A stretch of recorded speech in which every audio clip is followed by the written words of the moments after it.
Gente querida, gente amada, nós da Igreja Sempre Amor, que nos reunimos todas as terças-feiras às 20h30, ali no número 773 da Rua Maria Carlota, Vila Matilde. Estamos aqui, eu hoje, na companhia do meu querido Alex Bastos, meu amigo amado, meu irmão, meu parceiro, meu companheiro de jornada, meu amigo de julgo, de lutas e de vitórias. Nós estamos aqui porque nós acreditamos na importância da prestação de serviço, né? Nós queremos ser uma igreja que preste serviço a vocês. A gente quer que você cresça, que você se desenvolva, que o seu pensamento cristão ele se expanda e que a teologia vá para o seu coração e você descubra coisas que são muito sutis que estão acontecendo nos nossos dias e que a gente quer realmente tratar com vocês hoje, né? É isso, Alex. Amém, amém. E que o Espírito Santo realmente toque o seu coração de forma muito singular. E tem coisas que eu tenho certeza que você vai ouvir, que você vai gostar. E talvez tenha coisas que você não goste, mas você vai entender a importância delas. O nosso assunto hoje, ele é um assunto polêmico, ele é um assunto importante. Ele está ligado a alguns fenômenos pós-pandemia que atingiram 2 setores, né. Primeiro, as empresas, né, que foi o fenômeno do home service. Quer falar um pouco, Alex? Sim, sim.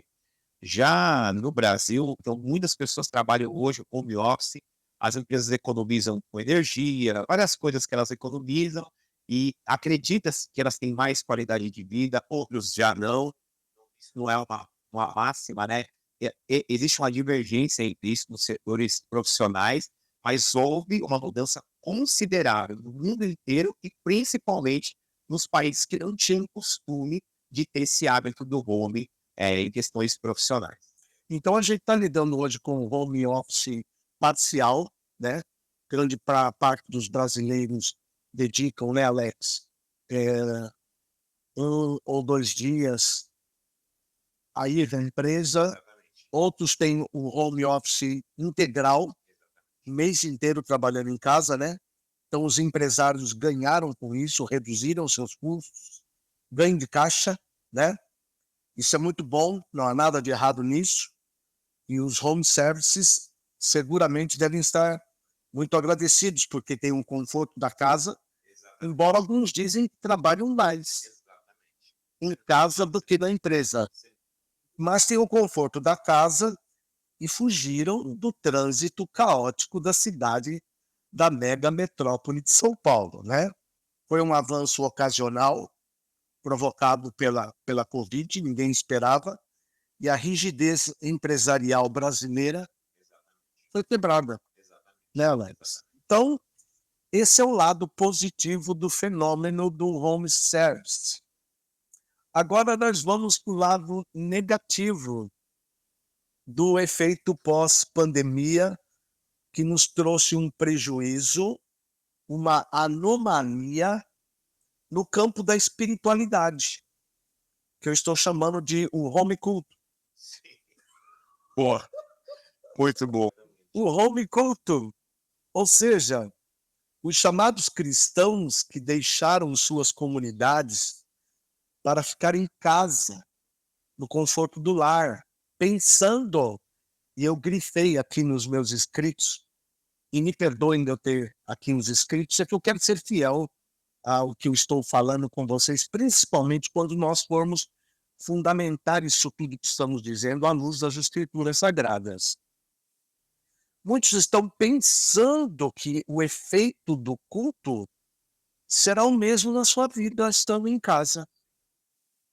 E eu quero, junto com o Alex, dizer para vocês que isso é um engano, isso é antibíblico. Exatamente, exatamente. Eu vou falar por mim, pastor, eu vou me colocar como cobaia dessa apresentação.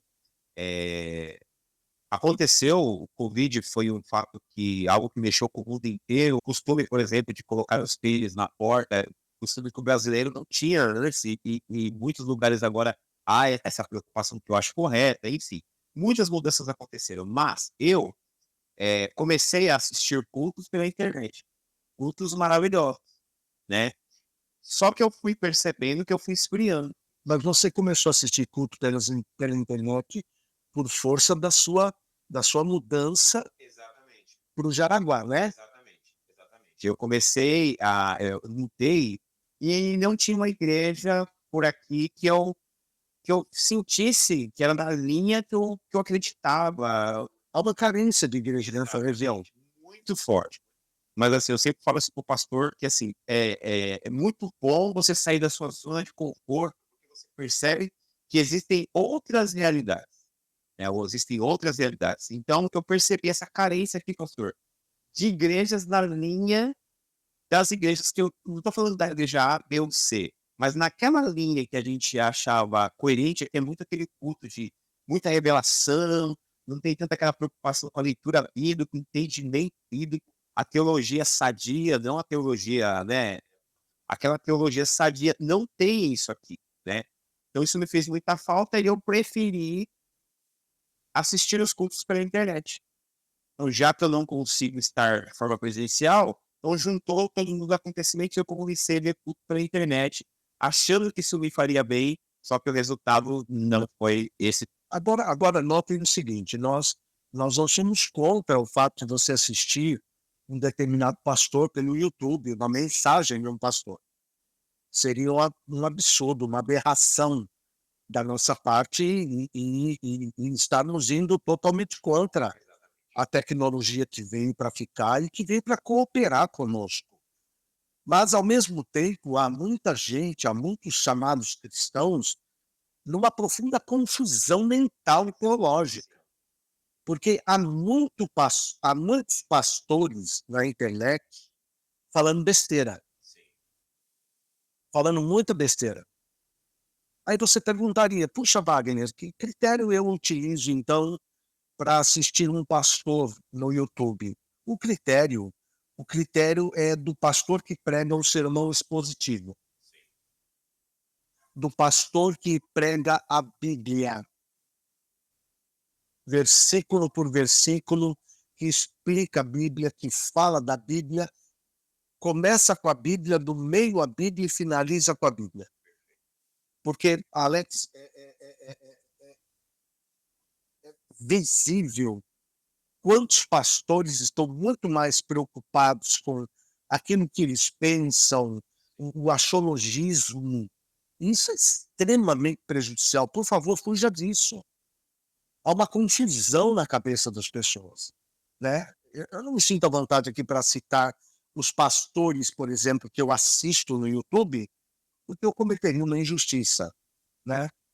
Mas tem pastores que eu não assisto e são famosos, estão na crista da onda. Não assisto, porque eles não pregam a Bíblia. E há pastores mais conservadores que eu assisto. E eu sou muito abençoado e edificado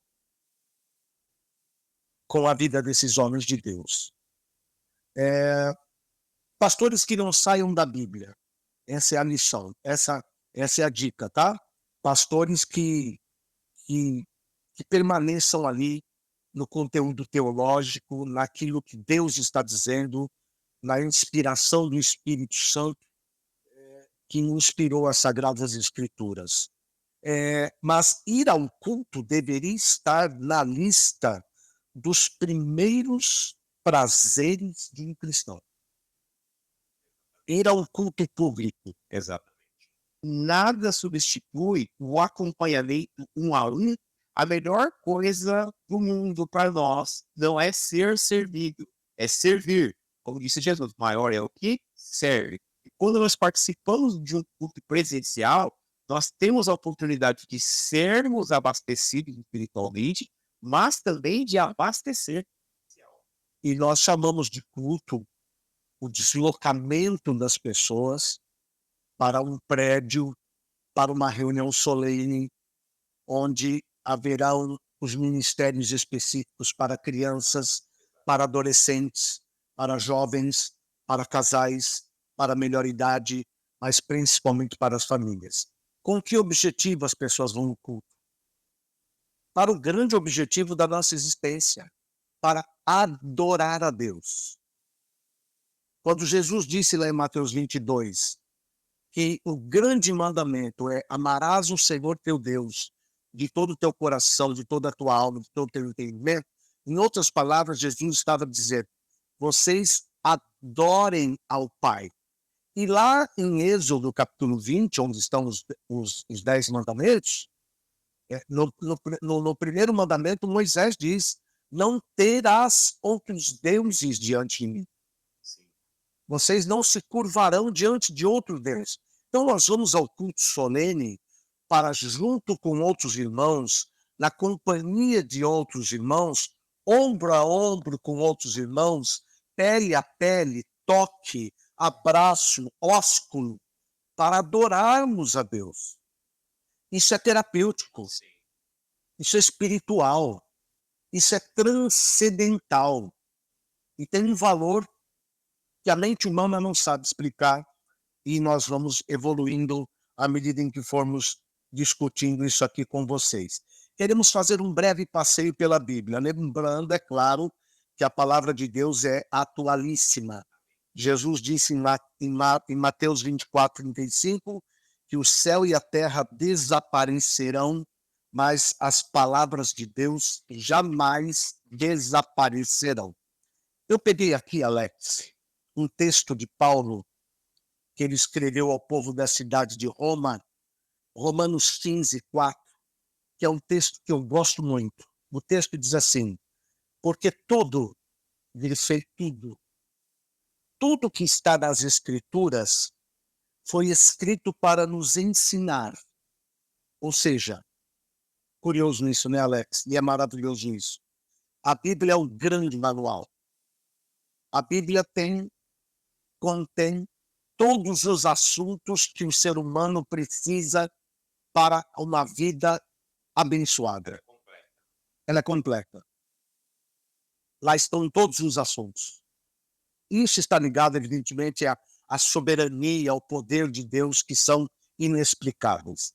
Então, tudo que está nas Escrituras foi escrito para nos ensinar, a fim de que tenhamos esperança por meio da paciência e coragem que as Escrituras nos dão. Então, as Escrituras nos dão paciência e coragem. Então, a Bíblia tem assunto para tudo. Essa foi a ideia do Pai, através do Espírito Santo, o inspirador.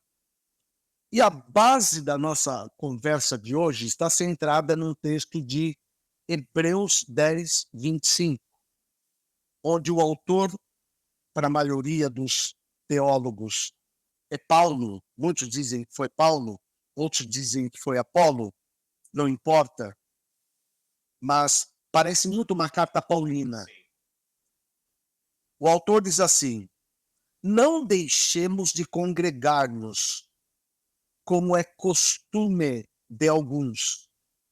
Antes façamos admoestações, e tanto mais quanto vedes que o dia se aproxima. E o dia se aproxima aqui é uma alusão, uma referência à segunda vinda de Cristo. A admoestação, queridos, é conselho, é correção, é ajuda, é apoio. E tudo isso você só vai encontrar num culto presencial. Então, a fé cristã não é para ser vivida individualmente. A necessidade de convívio. Eu gosto dessa palavra convívio, Alex. Conviver, ou seja, viver com alguém. Isso é culto, convivência. E eu fui pesquisar. Eu fui na Nova Tradução Linguagem de Hoje. Não abandonemos o costume de assistir às nossas reuniões. Eu fui na Nova Versão transformadora. Não deixemos de nos reunir. Eu fui na Nova Versão Internacional, NVI. Não deixemos de nos reunir como igreja. Eu fui na versão corrigida, a mais antiga, a mais tradicional, Alex. Não deixando a nossa congregação. Eu fui na atualizada, João Ferreira de Almeida, depois da corrigida. Não deixemos de congregar-nos. E a que mais me chamou a atenção, Alex, foi a versão de A Mensagem, a Bíblia, A Mensagem, do pastor Eugene Peterson. Não evite as reuniões de culto, como alguns fazem, desprezando os irmãos. Sim. E a Bíblia é clara demais esses textos que você citou. Provérbios diz o quê? Assim como ferro com ferro se afia, para você deixar um ferro afiado, assim como ferro com ferro se afia, assim é o homem com seu irmão. E muitas vezes a gente tem um pensamento contrário à igreja, porque algo aconteceu que eu não gostei, mas se eu quero ser afiado, se eu quero ser melhorado como cristão, eu preciso caminhar.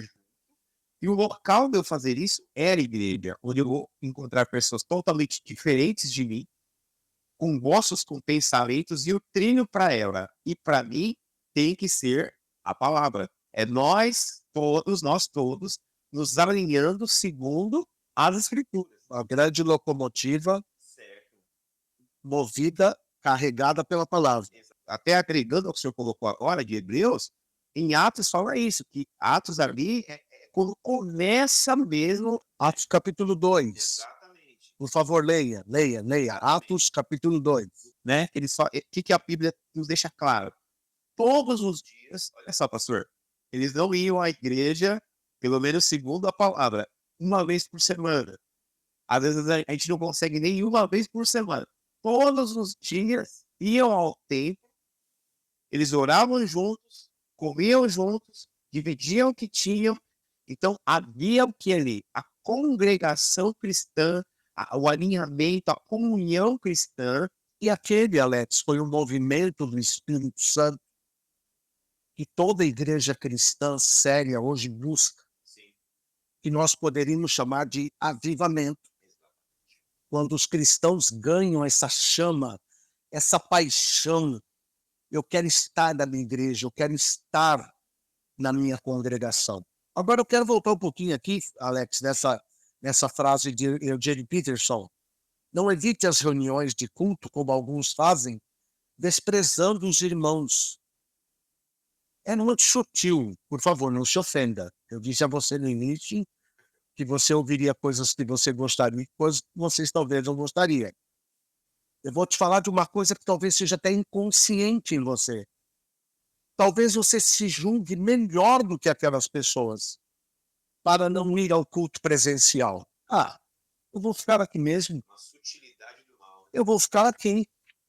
Eu não quero estar lá com os irmãos. Eu vou ficar aqui em casa. Qual a diferença de eu ficar aqui? Não. É um erro. Sim. A Bíblia não ensina a fazer isso, né? E o texto continua. Animemos uns aos outros. Isso exige a presença. Ainda mais agora que vocês veem que o dia está chegando. Então, amados, não há dúvida nenhuma, Hebreus 10, 25, tudo que foi escrito para o nosso ensino foi escrito. Hebreus 10, 25 diz que nós precisamos congregar. É na congregação que nós seremos abençoados. Fortalecer essa ideia. Primeiro, o que é a Igreja de Jesus? Baseado em 1 Coríntios 12, 12. A Igreja de Jesus é um corpo. Olha o texto. O corpo humano forma muitas partes, mas elas formam um só corpo. O mesmo acontece com relação a Cristo. O mesmo acontece com relação à igreja. Ora, se a igreja é um corpo, eu tenho que estar no corpo. Se eu não estou lá no corpo, Se eu estou fora do corpo, eu vou entrar num estado de putrefação, eu vou morrer. Não é, Alex? Pessoas que às vezes cortam o dedo, algum acidente, perde o dedo, consegue correr no hospital e ele faz lá a restauração daquilo, tenta religar, lógico que às vezes não volta perfeitamente como era, para a gente entender até o peso que tem do desligamento do corpo de modo geral, né, pastor? Você vê que aquele dedo, dependendo do tempo que ele fica longe do corpo, o que acontece com ele? É a mesma coisa com a gente. E continuamos. O apóstolo Paulo, depois de falar com o povo de Corinto, falou com o povo de Éfeso. Efésios 2,19. A igreja é uma família. Vocês já não são estranhos e forasteiros, mas concidadãos. Olha esta palavra. Concidadãos, ou seja, cidadão junto com. Cidadão junto com outros cidadãos do povo santo e membros da família de Deus. O pastor falou no início que talvez algumas coisas não seriam tão agradáveis. Uma das coisas que eu, em particular, percebo, pastor, não estou nem colocando a pessoa do pastor Wagner, ele pode concordar comigo ou não. Um grande erro que nós corremos é nós acharmos que a igreja, que Deus, existe para única e exclusivamente nos servir. Verdade. Concordo com você. Entendeu? Então, assim, eu acho isso. Pode perceber, quando a sua vida começa a avançar em vários setores, espiritual, financeiro, emocional, familiar, é quando você começa a ter um sentido de vida alinhado ao que Deus preparou para nós. Quando você começa, é o que Jesus diz, maior é o que serve. Então, é quando eu procuro achar em Cristo o meu real sentido de vida, pastor. Então, muitas vezes eu falo assim, sem querer, tá? Não é por maldade. Pode estar acontecendo isso com você que está assistindo. Eu penso assim, tá bom, que igreja que vai resolver o meu pepino, o meu rojão, que vai apagar esse incêndio? Não, a todo momento eu sempre estou procurando alguma resposta para o meu ego. E Jesus, ele se anulou para viver por outros. Se eu sou um seguidor de Cristo, qual é a minha vida, pastor? É anular a vida que vivo agora, eu não vivo mais, e a vida que eu vivo agora é uma nova vida. O Espírito Santo agora me levando a levar Cristo para outras pessoas, a bênção vem para nós. E eu concordo plenamente com você, não discordo não. Ir à igreja é uma visão de serviço. Eu vou lá para servir ao Senhor e servir aos irmãos. Lembrando que nós, brasileiros, viemos de uma cultura religiosa de receber. Eu vou na igreja para receber, quando na verdade a Bíblia ensina que eu devo ir à igreja para oferecer, para entregar, para me dar, para me oferecer, né? E é curioso, Alex, também quando Jesus me chamou, ainda muito jovem, com 13 anos de idade, o meu primeiro pastor dizia que uma brasa fora do braseiro, ela se apaga. E essa ilustração é tão atual. Quando você fica fora do braseiro, é impressionante. Você perde a essência, você perde a originalidade, você perde a qualidade de um cristão intenso, verdadeiro, cheio da chama do Espírito Santo. Isso é muito sério. Isso é muito sério, muito sério, muito sério, muito sério. Outra verdade é Cristo entre os santos, baseados lá em Mateus 18:20, quando Jesus disse assim: pois quando 2 ou 3 se reúnem em meu nome, eu estou. Olha o verbo. Eu estou no meio deles. Por que que nos reunimos na igreja? Porque Cristo está ali.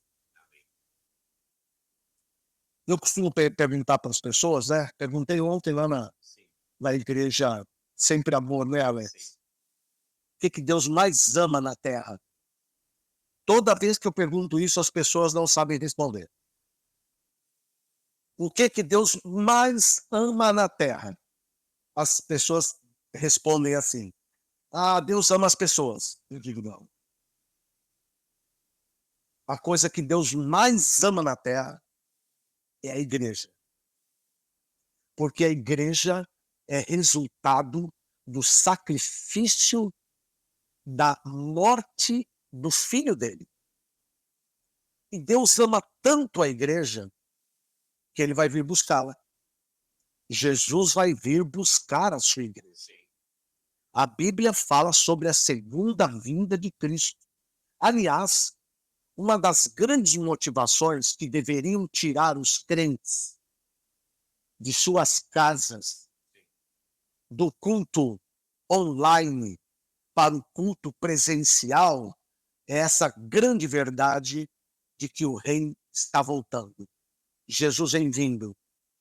Irmãos, eu não tenho dúvida nenhuma, lá no céu Jesus já está preparando seus cavalos, os seus cavaleiros, seus anjos, e ele virá.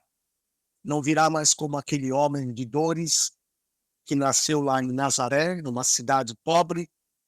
Não, ele virá como o Rei dos Reis e Senhor dos Senhores, lá na visão do Apocalipse. E nós precisamos estar muito atentos a isso. Jesus está onde as pessoas estão reunidas no nome dele. E não há instituição nenhuma no mundo que tenha este valor que a igreja tem. Uma empresa não tem, ela fecha suas portas no fim de semana, porque ela visa produtividade, lucratividade, ela gera empregos. Nenhum outro setor, nenhum outro segmento tem a importância, a relevância. Eu não teria os sinônimos suficientes aqui para mostrar e provar para você. Nada se compara à Igreja de Jesus Cristo reunida num lugar. Nada se compara. Até porque, pastor, pegando um gancho rápido, Jesus vem buscar a igreja. O que é a igreja? É a reunião dos santos. Sim. Então, se eu não estou na igreja, se eu não me reúno com os santos, os meus irmãos em fé, pode passar pela minha cabeça que eu também serei levado. Mas a Bíblia é clara, Jesus vem buscar a igreja, a reunião dos santos. Junto com isso, pastor, o que a Bíblia também diz? Eu gosto, pastor, você falou da pregação expositiva, que é quando você... Por que alguns pastores, sem citar nomes, não gostam de fazer pregações expositivas? Existem alguns tipos de pregação. A expositiva, a temática, a textual. E a expositiva, para mim, em particular, é a melhor de todas, só que ela dá muito trabalho. Você tem que estudar as escrituras, tem que se aprofundar na questão histórica, na questão geográfica. Então, muitos pastores não gostam porque ela dá trabalho, mas ela é maravilhosa porque as pessoas não esquecem. E o que a Bíblia diz claramente? Ide, vírgula. Então, eu tenho que ir. Verdade. A gente deixa passar, escapa essa pérola, né? Ide e pregai o evangelho da criatura. Por quê? Quando eu estou na igreja, eu estou me capacitando, capacito a mim, mas eu também estou capacitado para cuidar de outras pessoas. Por quê? No dia de julgamento, pastor, para mim estar próximo à volta de Jesus, todos os sinais estão claros disso. Tem pessoas dentro da minha casa, da sua casa, amigo no seu trabalho, que talvez não irão. E como que eu posso ficar tranquilo em relação a isso? Saber que tem pessoas à minha volta. Eu já fui em velórios de pessoas que estão em Cristo. O semblante das pessoas, pessoal, é totalmente diferente. De terror, de medo. É incrível isso. E o cristão está ligado a Cristo, a igreja, ele está em estado de passagem, né? A beleza, diz a palavra, beleza do espírito formoseia o rosto. Você percebe que aquela pessoa partiu em paz. Então, nós somos os portadores desse antídoto chamado Jesus para a vida de outros. E aonde a gente se equipa? No corpo, que é a igreja. Eu não posso ser um cristão individualista, que eu estou dentro da minha casa, eu ligo minha TV, vejo o culto, e Outra grande verdade, o Pai habita no meio dos louvores. Salmo 22:3 diz: Tu és santo, entronizado entre os louvores de Israel. Deus habita no meio dos louvores da igreja. E eu fico me lembrando muito, Alex, daquele cântico que diz assim: Jesus, te entronizamos, declaramos que és rei. Olha só a frase. Tu estás no meio de nós. Quem é? Aí que não enxerga. Te exaltamos com louvores, a ti fazemos um trono de louvores. Fazemos, plural, corpo, igreja. A ti fazemos um trono de louvores. Como é que você canta isso em casa sozinho? Uma bacia de pipoca no forno. Desculpe. ou como o senhor disse, eu dele no culto, eu e meu poodle. Eu e meu poodle no sofá. Meus irmãos, meus queridos, gente amada, gente bendita, gente que nós amamos tanto. A nossa motivação aqui é amor. Não temos outra motivação. Deus está nos chamando para um tempo novo, de identificação com a coisa mais importante que existe hoje na Terra, que se chama a Igreja do Senhor Jesus Cristo. Não fosse a Igreja do Senhor Jesus Cristo, que é o sal da terra, a terra já estaria podre, totalmente podre. Então, Jesus habita no meio dos louvores. A ti fazemos um trono de louvores, a ti fazemos um trono de louvores, a ti fazemos um trono de louvores. Ó, vem Jesus e toma o teu lugar. Que lugar é esse? É o lugar do cabeça da igreja no meio da igreja. Amados, Apocalipse 2, caminhando aqui para o nosso final, carta de João à igreja de Éfeso, no versículo 4, Jesus diz assim: vocês abandonaram o primeiro amor. Essa é a que pega na curva. Vocês abandonaram o primeiro amor. Porque eu quero dizer uma coisa para você. Quando Jesus me chamou, quando Jesus me encontrou, não foi eu que o encontrei, ele me encontrou. Eu queria estar na igreja todo dia. Não sei você. Era assim de você, Alex? Dentro da igreja, fora da igreja, aonde fosse, só Jesus. Primeiro amor. Olha Apocalipse. Cristo não apenas está no meio da igreja, Apocalipse 1:13, mas ele está andando em ação investigatória no meio da igreja, Apocalipse 2:1. Ele sonda a igreja, pois seus olhos são como chama de fogo, Apocalipse 2:18. Maravilhoso. Gente, olha, o negócio é muito sério, né? O negócio é muito sério. Você gosta quando as pessoas dizem a verdade para você? Porque eu tenho um amigo que dizia o seguinte: se você não tem um amigo para te dizer a verdade, contrate um inimigo para te prestar esse serviço, né? Maravilhoso, maravilhoso. E esta semana aqui no nosso grupo de colaboradores da Igreja Sempre Amor, eu coloquei um texto do apóstolo Paulo que eu gostaria muito de destacar para você. Está em Gálatas, capítulo 4, dos versos 13 a 16. Olha que coisa curiosa. Paulo estava escrevendo a uma igreja que havia se convertido, era uma igreja de judeus, e agora eles estavam querendo viver pela lei e não pela graça. E Paulo vai lá falar a verdade para eles. Como eu e o Alex estamos aqui falando a verdade para você.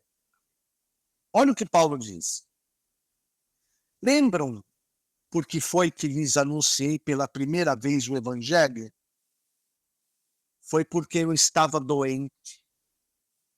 Eu, quando leio isso aqui, fico impressionado. Como é que o apóstolo, da estrutura espiritual de Paulo, do cabedal de Paulo, pode dizer aqui abertamente que pregou a uma igreja quando estava doente? Mas vocês não me desprezaram, não me rejeitaram, embora o meu estado de saúde fosse uma dura prova para vocês. Pelo contrário, vocês me receberam como se eu fosse um anjo de Deus, ou como se eu fosse o próprio Cristo Jesus. E como vocês estavam felizes, meus irmãos, eu posso afirmar que, se pudessem, vocês teriam arrancado os seus próprios olhos para me dar. Será que agora, por ter dito a verdade, eu me tornei inimigo de vocês? Jesus disse lá em João: conhecereis a verdade, e a verdade vos libertará. Isso é muito sério. Em Apocalipse 3, 15 e 16, tem um texto que eu não gosto muito, mas ele me ajuda, ele me sintoniza. Sei de tudo que você faz. Você não é nem frio, nem quente. Desejaria que você fosse um ou outro. Mas porque você é como uma água morna, eu vou vomitar você da minha boca. Ouvir Deus dizer isso é complexo. Vomitarei da boca. É Muito cruel. forte. Então, querido, amado, amada, não seja um crente morno e muito menos frio. Seja um crente cheio do Espírito Santo. O Espírito Santo é um fogo que traz paixão ao coração e zelo pela igreja, pela reunião dos santos.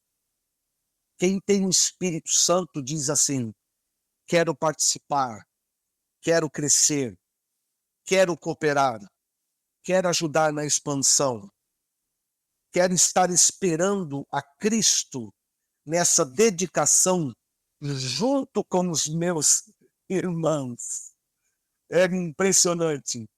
E tem uma curiosidade, que tem gente que às vezes está no culto e diz assim: esta palavra de Deus, ela seria muito boa para tal pessoa. Essa aqui era para o João. Essa palavra de Deus era para o fulano de tal. Não. Esta palavra de Deus é para quem está presente. Amém. Amém. Então nós precisamos estar presentes na igreja, na comunidade dos santos, para que o Pai fale conosco, para que o Filho fale conosco, para que o Espírito Santo fale conosco. Amém, amados? Quero deixar o meu amigo Alex aqui à vontade para as suas últimas considerações. Ontem, pastor, você citou uma frase, que eu não vou lembrar o escritor agora, que fala assim: quem ora muito é porque entende a dependência do Pai. E quem não ora, ele se acha autossuficiente. Uma mensagem que eu ouvi esses dias de um pastor: quem não ora é autossuficiente. Sim. E a gente poderia aplicar isso para o tema que estamos trazendo hoje. Quem não vai à comunidade dos santos, talvez seja autossuficiente. Exatamente. Por que houve, isso é para vocês e para nós aqui, por que houve a queda de Satanás? Deus falou conosco no início, aí houve um momento que Jesus veio e falou, e quando Jesus foi para a direita do Pai, ele disse assim: eu vou, mas não vos deixarei órfãos. O que é um órfão? Sem pai, sem paternidade. Vocês terão a presença do Pai através do Espírito Santo. existem dois espíritos regendo o mundo, né? E outra passagem, Jesus diz assim: eu vou embora porque o príncipe desta terra, não do céu, o príncipe dessa terra está chegando, que era Satanás. Então nós temos dois lados, pastor. Seguir ao Espírito Santo, João 14:26, diz assim: e o Espírito Santo vos ensinará todas as coisas e vos fará lembrar tudo o que eu, Jesus, disse. Então, o caminho para nós andarmos com Jesus é ouvir a voz do Espírito Santo.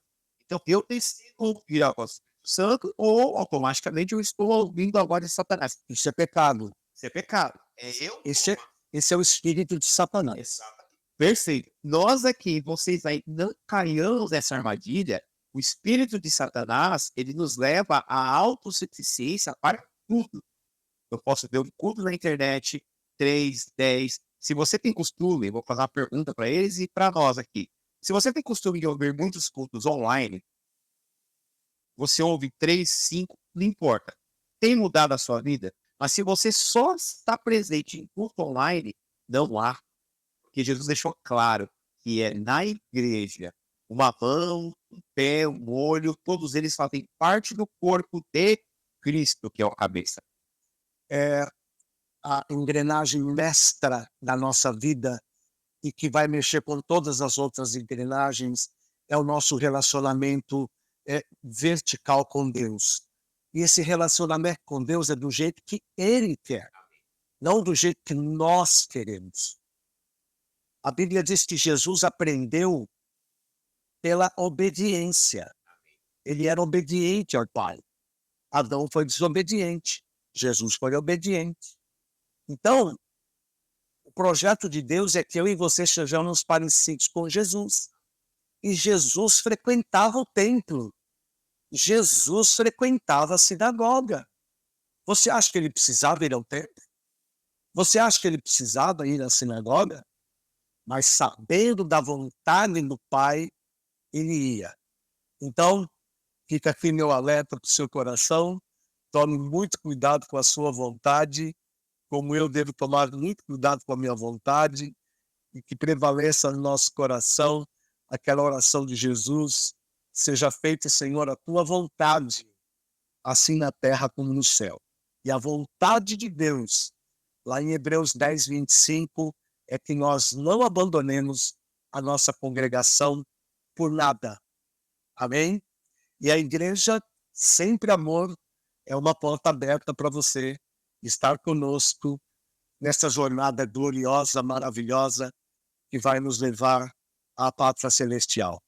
Nós amamos você, eu amo você, e eu sei que esse sentimento está no coração do Alex também. Fique na paz. Nós te amamos. Esperamos vocês.